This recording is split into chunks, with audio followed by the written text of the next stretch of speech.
በህይወት አንድ ጥግ አጭር ልቦለድ ተራኪ ኢናያ። ቻናላችንን ላይክ፣ ሼር፣ ሰብስክራይብ በማድረግ ቤተሰብ ይሁኑ። አብራችሁን ቆዩ።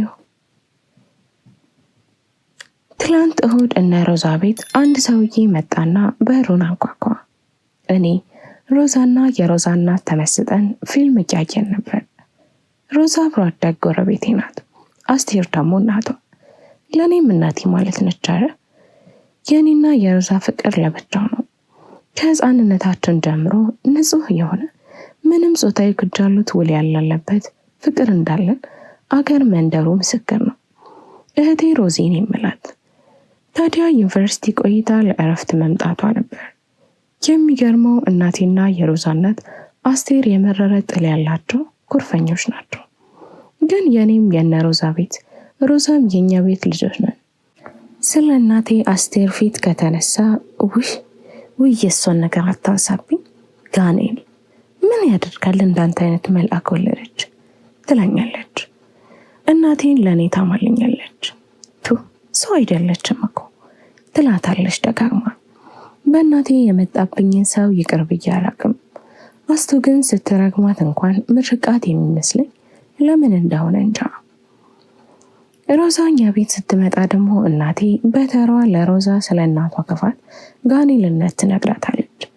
እናትሽ ምን እናት ናት? እቴ የሰይጣን ቁራጭ ከጥለዋ የተጣላች። እኔ እሷ እንደዚህ አልነበርኩም እያለች እኔና ሮዚ እናቶቻችንን ረስተን እብድ ያለው ጓደኝነታችንን ቀጥለናለን። የሮዚ አባት በህይወት የለም፣ ችግር የለም፣ አባባን እንካፈላለን ትላለች። አንዳንድ ቀን ስንቃለድ አባባ የምትለው የኔን አባት ነው። እናቶቻችን አባባ እንዳይካፈሉ ብቻ እላታለሁ ለሮዚ። ባለጌ ስድ ብላ ትግል ትጀምረኛለች። ቀይ ፊቷ በአፍረት ይቀላል። ሮዛ ቆንጆ ናት፣ ግን ምኗ ነው ቆንጆ ቢባል አላቅም። እንዲሁ ጠቅለል አድርገው ሲመለከቷት በጣም ቆንጆ፣ የምታሳሳ ኑሮ ምችት ያላት ልጅ ነች። አንዳንዴ ሰውን ስንወድ ፍቅራችንን የወደድነው ሰው ላይ ጎደሎውን ሞልቶ ያሳየናል መሰል። ሮዛ ለኔ ጉድለት የላትም። አዎ ፍቅር በራሱ ሰልካካ አፍንጫ፣ ሐር ፀጉር፣ አሉሎ አይን፣ መቃ ቁመት፣ በረዶ ጥርስ፣ ከንፈር ሳይሆን አይቀርም። ለነገሩ ሮዚን የሚጠይቃት ጎረምሳ ብዛትም ለሳቢነቷ ተጨማሪ ምስክር ነው። ሮዛን የጠየቁት ጎረምሶች እኔና ሮዚ የዕለት ውሎ መመዝገቢያችን ላይ እንመዘግብ ነበር። የሚገርመው ዲያሪያችን አንድ ነበረች፣ ሁለታችንም ውሏችንን የምንመዘግብበት። ለሮዛ የሚላክ የፍቅር ደብዳቤን አብረን የምናነበው፣ እኔም ለሴት የምልካውን አብረን ጽፈን እናውቃለን። ታዲያ ሮዛ ብትሞት ለፍቅር አትሸነፍም፣ ትምህርቷ ላይ አትደራደርም፣ ልቧ የገባም ወንድ የለም፣ ወንዶች እድል ይመስሉኛል ትላለች በተደጋጋሚ። አባቷ እናቷ ላይ ያደረሰው በደል ሁሉ ነፍሱን ይማረውና መጥፎ ጠባሳ ጥሎባታል። አባቷ ሲበዛ መልከ መልካም ሽቅርቅር ሰው ነበር። በዛ ላይ ጠጣ አያጨስ፣ በጊዜ ነው ቤት የሚገባው። በጊዜ ገብቶ ታዲያ ዋና ስራው እናቷን አስቴርን መደብደብ ነበር። እነ ሮዚ ቤት አባቷ ካመሸ ደስታ ነበር እንዴ! የአስቴርን ጥርሷን ሁሉ አውልቆት ወርቅ ጥርስ አስተክሎላታል። ሮዛ ልብ ውስጥ የነበረው ወንድን የመሻት ተፈጥሯዊ ስሜት ግን ነቅሎ ባዶውን ትቶታል። አሁንም ነፍሱን ይማረውና የሚምረው እንኳን አይመስለኝም።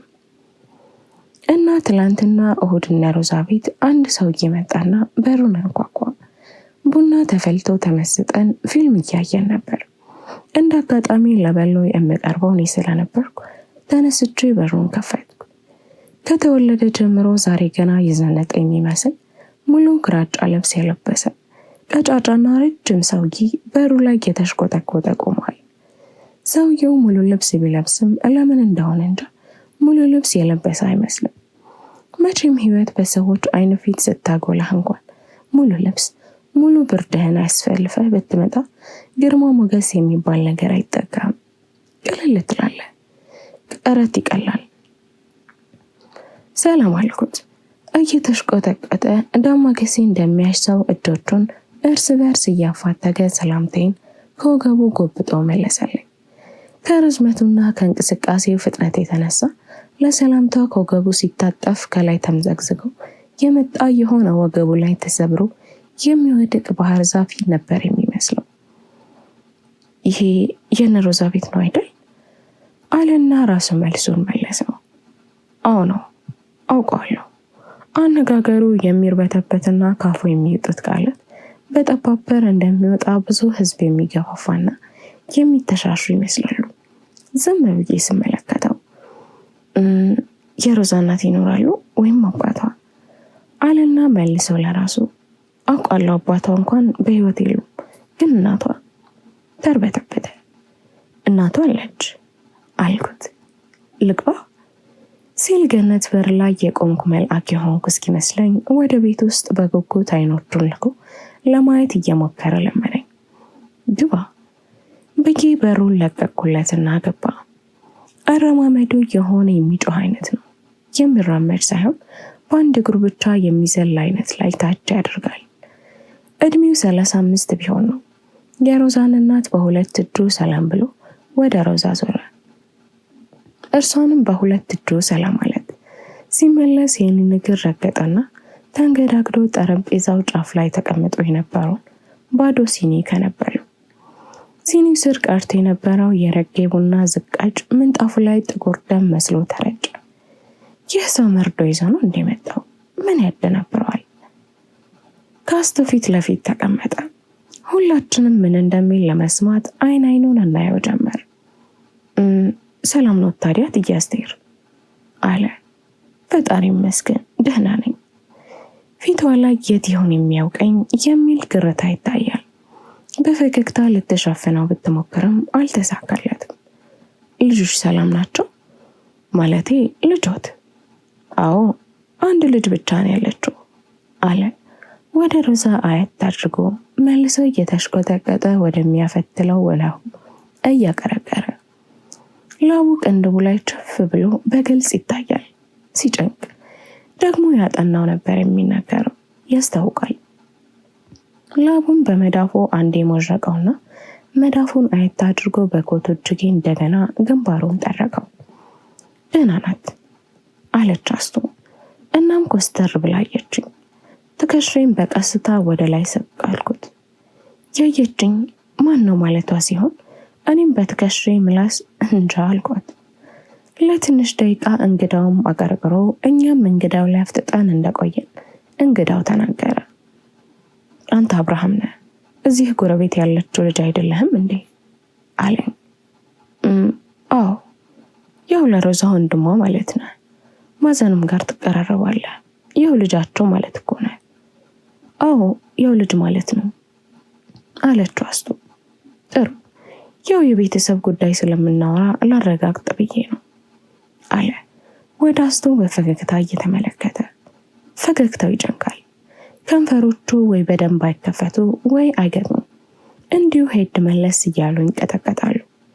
በማጭድ የተጠቀጠ የሚመስል ፂሙ ቅሪቱን አጥንታም ጉንጩ ላይ ዘርግቶት በሽተኛ አስመስሎታል። ጥላሸት የተዘራበት አጥንታም ጉንጭ ደግሞ እኮ ሲያደርጉ አይቶ ቅርጽ። አፉ በፂሙ ተከቦ ሲታይ በትኮሽላ ዙሪያውን የታጠረ የደረቅ የውሃ ጉድጓድ ይመስላል። ወጨ ጉድ! ምን ሊል ይሆን? ጭንቀት ገደለኝ። የመጣሁት ሌላ የሚመጣልኝ ሰው ስለሌለ ነው። ላቀው እባላለሁ አለና ድንገት ቆሞ አስቱን እጇን ጨበጣት። እኔና ሮዛ ግን ረሳን። ያው የመጣሁት መጥቼ መናገር ስላለብኝና ስልኩ ጮኸ። ልክ እንዳይጥ ነበር ፂው ፂው እያለች ጮኸችው። ገና ሳያወጣት ስልኳ ቀድር ቀላል መሆኗን አውቄያታለሁ። እጁን እስከ ክንዱ ሱሪ ኪስ ውስጥ ከተተና ዙሪያውን በፕላስተር መቀነት የተተበተበች ቀይ ስልክ አወጣ።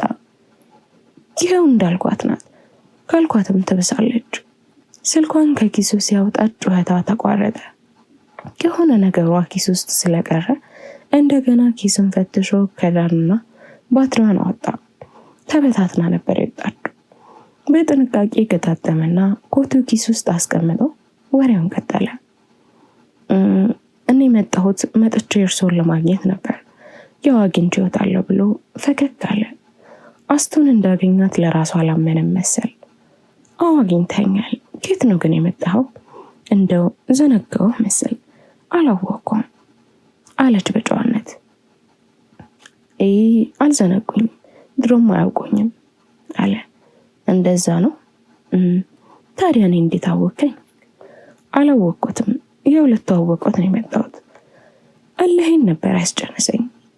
ጆሪያ ማን እንደሆንክ ተናገር ማለት አምሮኝ ነበር። ፈጣሪ ይለት መንዛዛቱን ቀጠለው።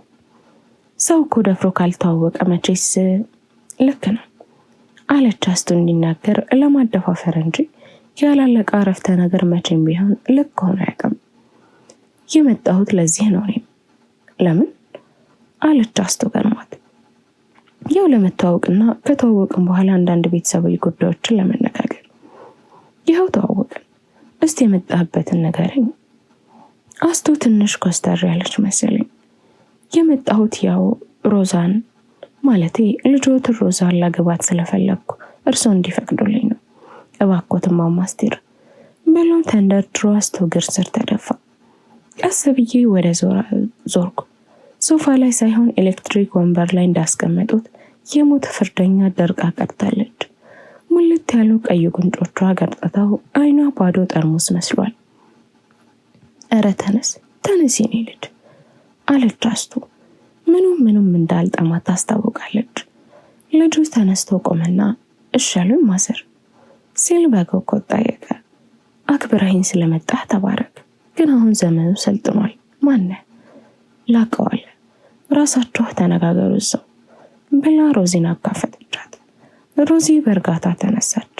ከዛም ምን አይነቱ ነው ብላ ወደ ጓዳ ገባች። አስቱ ግራ ተጋብታ እንዲህ አለችው። እንደው ወጉም ባህሉም እንዲህ አልነበረም።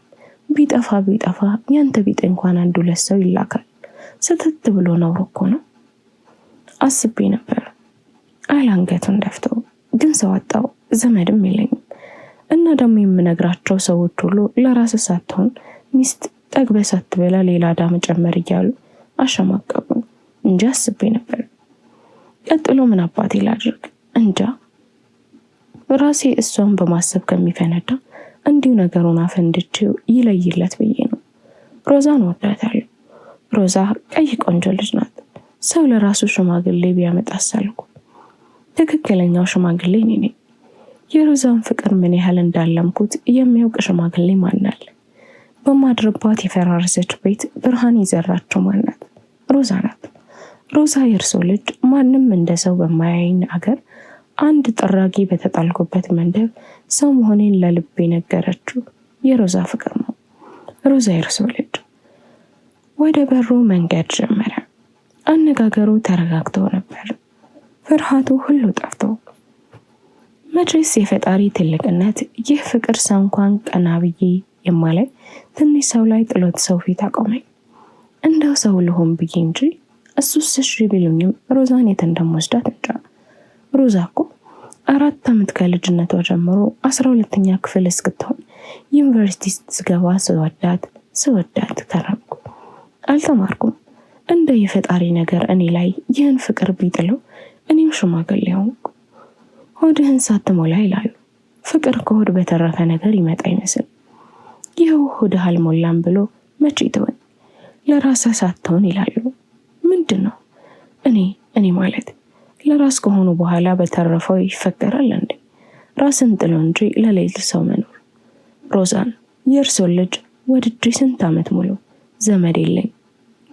ሮዛን እያሰብኩ እልፎኝ ኖርኩ። ምንም አይደለም። ለራስ ሲቆርሶ ያሳንሱ ይባል እንጂ ቅሉ። ስለ ራሴ አብዝቼ ማሳንሽም የምቆርሰው የሌለኝ። ኑሮ ቆራርሶ እንደዚህ ያደረገኝ ከንቱ ነኝ። ሮዛ ያንቱ ልጅ ግን በህይወቴ ውስጥ ትልቅ ቁራሽ፣ ትልቅ ድርሻ ነበረች።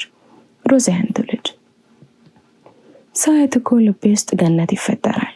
ፍቅሯ እንደ ፈጣሪ የገነቱ አስተዳዳሪ መንደሩ ምንድን ነው የሚጠፋበት? ሮዛ ስታልፍ ቢጫ ይሆናል። ሮዛ ስትርቅ በደስታ አለቅሳለሁ። እጆቿ እንደ ሩቅ አገር ህልም ናቸው። እግሮቿ ደህና ዋልሽ አልኳት አንድ ቀን። አይት አድርጋኝ በዝምታ አለፈች። አየችኝ። አይኖቿ አዩኝ። ቢያንስ የምታይ ሰው ነኝ። በክፉም ይሁን በደግ መታየት መኖር ነው የሚገልጸው። ሮዛ አየችኝ። አይኖቿ ካለመኖር ፈሰውኝ የዋሉ አለና በሐሴት ፈገግ አለ። ከንፈሮቿ አልተንቀጠቀጡም፣ በነፃነት ፈገገ። ከተቀመጠበት ተነሳና ከቤት ወጣ። ሲወጣ የበሩ ጉብኝ እናቱን ገጨው። ደህና ዋሉም አላለም። ተከትዬ ወጣሁና በሩ ላይ ቆሜ በግርም ታየሁት። የማይሰማ ነገር እያነበበ በጣም የሰፋው ሱሪው እጅግ በጣም የሰፋበት ኮቱ እየተርገበገቡ እየተውለበለቡ ሆድ የባሰው አገር ባንዲራ መስሎ ወደ ታች ወረደ እየተጣደፈ። ከሩቅ ሳየው አሳዘነኝ። ከዛ በኋላ እስከ ማታ እኔም ሮዛም ማስቶም ስለዚህ ጉዳይ አንዲትም ነገር ትንፍሽ አላለም። በየፊናችን እያሰብነው እንደነበር ግን አያጠያይቅም። ማታ ወደ ቤት ስሄድ ሮዚ ሸኘችኝ። እንደ ሁሉ ጊዜው እኛ ግቢ በር ላይ ቆመን ከላይ ጨረቃ ከታች ነፍሳት ሲርሲርታ እና የነፋሱ ፉጨት ባየለበት ጨለማ ውስጥ ሮዛ ለስለስ ባለ ድምፅ እንዲህ አለችኝ። አብርሽ፣ የቅድሙ ሰው እያሳዘነኝ ሙሉ ቀን ሌላ ነገር ማሰብ አልቻልኩም። እኔስ ብትይ ግን እዚህ ሰፈር አይተኸው ታውቃለህ እንዴ? እንጃ አላስተዋልኩትም። ዝም ዛፎች ይንሾካሾካሉ፣ ነፍሳት ሲርሲር ጽው ጽው ይላሉ። ጨረቃ እንደ ትልቅ የቅቤ እንክብብ ወዛም ብርሃኗ በእኛ ላይ እየቀለጠ ፍሰስ ይላል። የጨለማ ድርቀቱን እያረሰረሰ ቁመቱ ደግሞ ሲያምር አለች ሮዛ ለስለስ ባለ እንደ ጨረቃ በሚቀጥል ድምፅ። ለመጀመሪያ ጊዜ ወንድ ስታደንቅ ሰማሁ። ይገርማል። ተፈጸመ። ቻናላችንን ላይክ፣ ሼር፣ ሰብስክራይብ በማድረግ ለወዳጅ ዘመድ ያጋሩ።